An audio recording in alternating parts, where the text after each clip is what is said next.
धागा बांधण्यानं कोणता प्रश्न सुटला? हे अंधश्रद्धेसारखं नाही का? व्हिडिओ बनवा. तुम्हाला असं वाटत नाही का की धागा बांधण्यानं कोणता प्रश्न सुटला? परमपूज्य बोधिसत्व डॉक्टर बाबासाहेब आंबेडकरांनी 2 वर्ष 11 महिने 18 दिवसात संविधान लिहिलं, हे खरं आहे.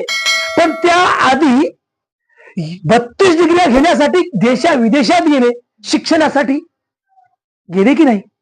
भारतातही शिकले, बाहेर देशात सुद्धा जाऊन शिकले. मग ह्या सगळ्या गोष्टी घडण्यासाठी डॉक्टर बाबासाहेब आंबेडकरांनी एखादा धागा बांधून घेतला का? बरं, धागा बांधणारे भारतामध्ये काय, देशा विदेशामध्ये काय कमी होते का? भारतामध्ये होते की नाही? भरपूर होते. आताही काय कमी आहेत का? मग ते धागा बांधून डिग्र्या घेऊन असे काही काम झाले का? धागा बांधल्यानंतर तुमचा काय बचाव झाला का? धागा बांधल्यानंतर तुम्ही परीक्षेत पास झाले का? दिवा लावून बसल्यानंतर दिवा मेणबत्ती लावून तुम्ही येतात बसा गपचूप असं काहीच करू नका, तुमचा प्रश्न सुटेल का? तुम्ही मला सांगा, या धागा बांधल्यानंतर गळ्यात बांधते कोणी, कमरला बांधते कोणी, कुठं काय काय बांधून टाकते, कशा कशात बांधते, धागात बांधते, लिंबू मध्ये बांधते, मिरची मध्ये बांधते, कवळी मध्ये बांधते, गाडीमध्ये बांधते, गाडीला बांधते, नारळ मध्ये बांधते. या धाग्यानं कुठला प्रश्न सुटला? सांगा मला आई. धाग्यानं प्रश्न सुटत नाहीत. चूक आहे धागा बांधणे. बाबासाहेबांनी धागा बांधून प्रश्न सोडला असता? नाही सुटत. तुम्हाला अभ्यासच करावा लागेल. कुठे गेली ताई? इकडे. तू डॉक्टर होणार आहेस ना? इकडे. तुला काय व्हायचंय?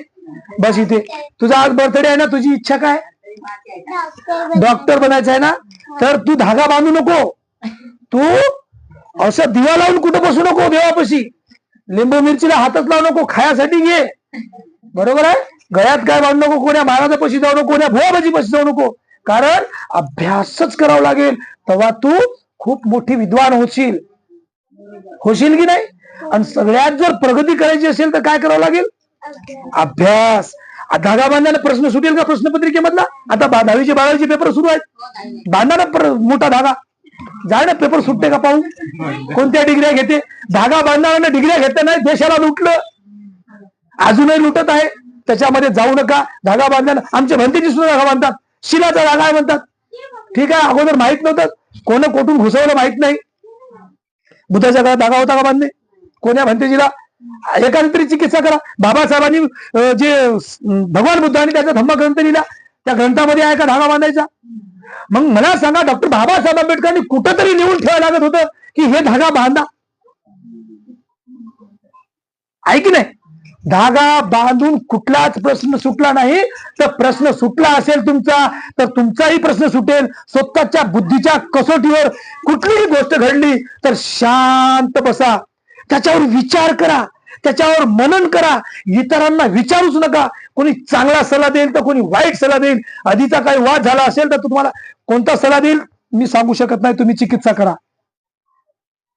तुम्ही विसरून गेलात, त्या माणसापाशी गेलात, तुमचा झगडा झाला, तुमचा वाद झालाय अगोदर, त्याच्यामध्ये काळ लोटलाय, परंतु तुम्ही ज्या महत्वाच्या विषयावर चर्चा करता त्याच्यासोबत त्यांना त्याचा काळ आठवला, याने मला मारलं होतं किंवा काहीतरी झालं होतं, तर तो गलत मार्ग देऊ शकतो की नाही. परंतु तुमच्या स्वतःच्या बुद्धीला प्रश्न विचारा आणि शांत मनाने विचार करा. त्याच्यावर उत्तर तुम्हाला नक्कीच सापडेल. आज नाही, 8 दिवस विचार करा, 1 महिना विचार करा, पण तुमचं उत्तर तुम्हालाच सापडेल. परंतु तुम्ही इतरांपाशी जाऊही नका. जाशाल तर कोणाच्या विचारापाशी जाशाल? महापुरुषांनी लिहून ठेवला इतिहास तुम्हाला आहे तर रेडी आहे, कुठं जायची गरज नाही. धाग्या दोऱ्यानं प्रश्न सुटत नाही.